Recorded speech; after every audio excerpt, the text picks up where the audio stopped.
Guys, I'm going to be short. This is the 10th of December. Spray foam guys came in. That's their scaffold and plastic. And it's a two-part chemical, A and B. This is open cell. They ran out. I decided to go ahead and spray the skylights. And the boys are doing a real nice job.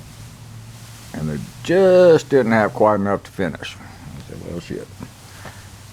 So they're coming back Monday. And I said, well, let's go to my house and take a look at that. And they gave me the bid to spray foam the house, underside of all the sheathing, basically. And at my house, it's going to be a full 6 inches. And it's a 2-day job. My house is kind of big. They gave me the price on that. Seemed reasonable to me. And I said, Mr. Snow, you'll be at current code plus.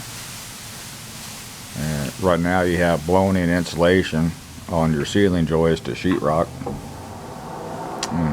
It's settled over the years, yeah, it has. Getting pretty thin, yeah, it probably is.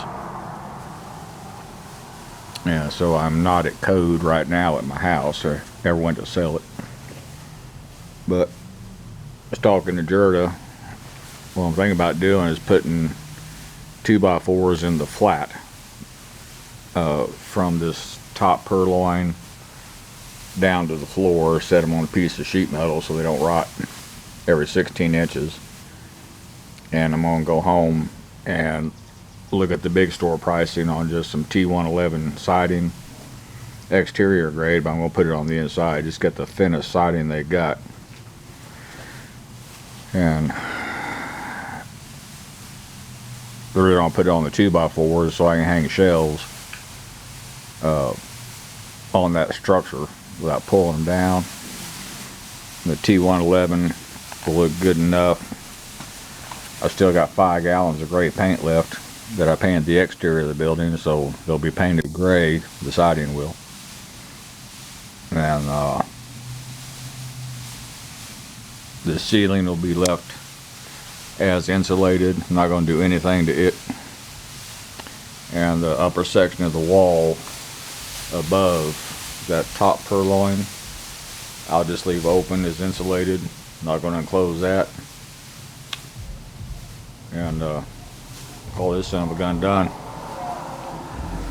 And that's my plan.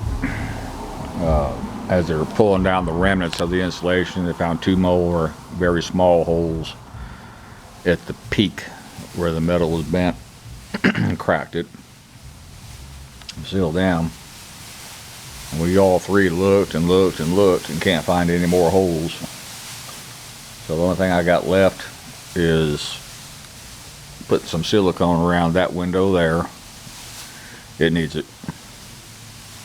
And then put in the T111 siding and 2x4s on the interior in here, and start removing the dog door frames and sliding doors and going back with the sheet metal patch.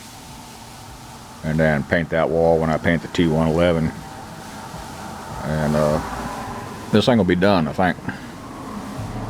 I'll be doing little small modifications here and there. Ain't nothing major. And as soon as I find a fork truck, then I start bringing in the lathe and the mill, etc. and get that stuff going. So, almost but not done. But real nice fellas, they'll finish up, I know they will. So, that's all for this one. Thank you.